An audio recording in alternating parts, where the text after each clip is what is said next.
Mga ka-Republic, great move ang ginawa ng Barangay Ginebra bago ang kanilang pangatlong laro ngayong All-Filipino Conference. Inilagay ng Gene Kings sa unrestricted free agency with rights to salary ang veteranong LA Tenorio upang maisama sa active roster si Jason David. Magandang move ito para sa mga mag-aalak dahil karagdagang manpower ito para sa tropa ni Coach Tim Cone. Hindi kaya sumama ang loob ni LA Tenorio? Dahil unrestricted free agent, malaya si Tenorio na pumirma sa alinmang team na magkaka-interes sa kanya. Noong 2019, ginawa ni Jared Dellinger ang ganito nang iwan niya ang Meralco at lumipat sa Barangay Ginebra. Pag-uusapan po natin yan, pero bago ang lahat ay maglalambing po ako sa inyo na isubscribe ninyo itong ating channel at kung di masyadong makakaabala ay i-like at paki-share na rin ninyo. Malaking bagay po yan sa aming mga vlogger. Maraming salamat. Mga ka-Republic, isang kasabihan kapag may tiyaga, may naghihintay na nilaga. Matapos magtiyaga bilang bench warmer sa Ginebra sa matagal-tagal din namang panahon, nabiyayaan ang paghihintay ni Jason David.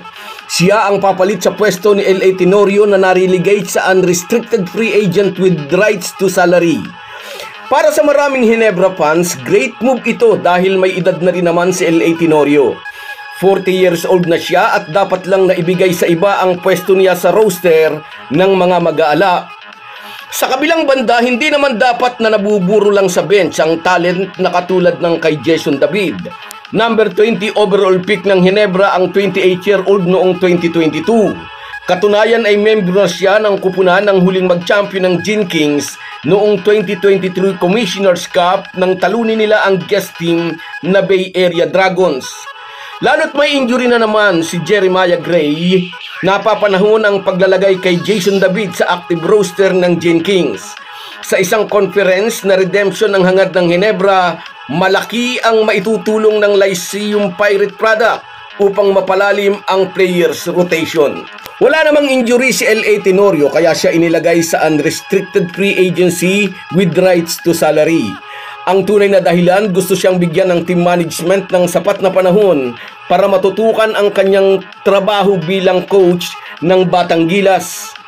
Mabibinyagan sa apoy ang PBA Ironman bilang coach ng Batang Gilas on May 24 to May 30.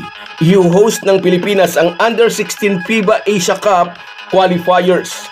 Sinabi ni Tim Cone, ibabalik din naman agad nila si LA sa active roster once natapos na ang qualifiers. Aside from Batang Gilas head coaching position, assistant coach din si LA sa ating national team. Ngayong nasa unrestricted free agency si Tenorio, naalala natin na noong 2019 ay inilagay din ng Meralco sa ganitong status si Jared Dellinger. Pero nagulat na lang ang buong coaching staff ng Meralco na pinamumunuan pa noon ni Norman Black, bigla na lang itong pumirma sa Ginebra, na naging malaking issue dahil sinira daw ni Jared Dellinger ang gentleman's agreement na hindi ito lilipat sa ibang team at sa dinami-dami ng kupunan sa Ginebra pa. Mainit na mainit din noon ang rivalry ng Ginebra at Meralco dahil by that time, kung di tayo nagkakamali, katatapos lang ulit talunin ng Gene Kings ang Bolt sa finals. Although wala na sa kanyang prime, malaking bagay pa rin ang presence ni LA Tenorio sa floor. At kung may team na gugustuhin siyang sulutin sa Ginebra, posibleng mangyari ang ginawa ni Jared Dellinger sa Meralco noong 2019. Kung sakaling sister team ng Gene Kings ang magkaka-interes kay LA, kailangan lang ng waiver mula sa siyampang PBA teams. Ngunit sa ating palagay ay malabong mangyari ang ganyan. Hindi kakagat si LA kahit may ibang team na mag-o-offer sa kanya. Una, maganda ang samahan nila ni Al Francis Chua. Di maitatanggi, isa ang Ginebra Governor kung bakit siya ang pumalit kay Jos Reyes bilang coach ng Batang Gilas.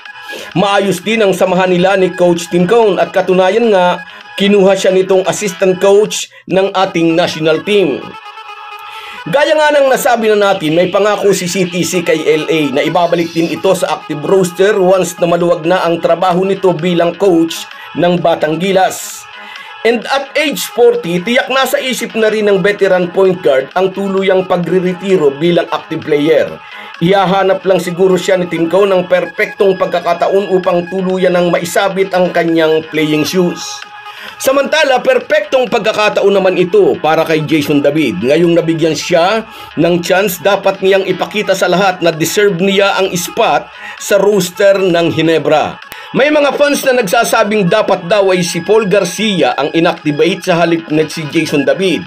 Maraming pagkakataon na raw na naipakita ni Paul Garcia na mayroon itong ibubuga, partikular sa isang friendly game laban sa kupunan ng New Taipei Kings, kung saan ay nag-contribute siya ng 7 points, 5 assists and 3 rebounds, kasama ang isang crucial shot na naging malaking factor sa panalo ng Barangay Ginebra. Ang totoo, naging factor din ang larong iyon para mabiyayaan ng 2-year contract ang Phil-Am guard from Ateneo Blue Eagles. Pero ngayon nga'y nasa listahan siya ng unrestricted free agent with rights to salary. Ang coaching staff po ang nakakaalam kung bakit si Jason David ang inactivate ng Ginebra at hindi si Paul Garcia. Basta ang wish natin, magamit ng tama ang mga active players ng Gin Kings. Dapat bigyan ng playing time ang mga player para di tuluyang gumuho ang kumpiyansa. Sa Phil Sports Arena mamayang alas 7:30 ng gabi, abangan natin kung mabibigyan ng minuto si Jason David laban sa Northport, Batang Pier. So guys, yan lang muna. Hanggang sa muli. Kung wala po kayong mga viewers namin ay walang magtatagumpay na vlogger. Kaya salamat po sa inyong panunood.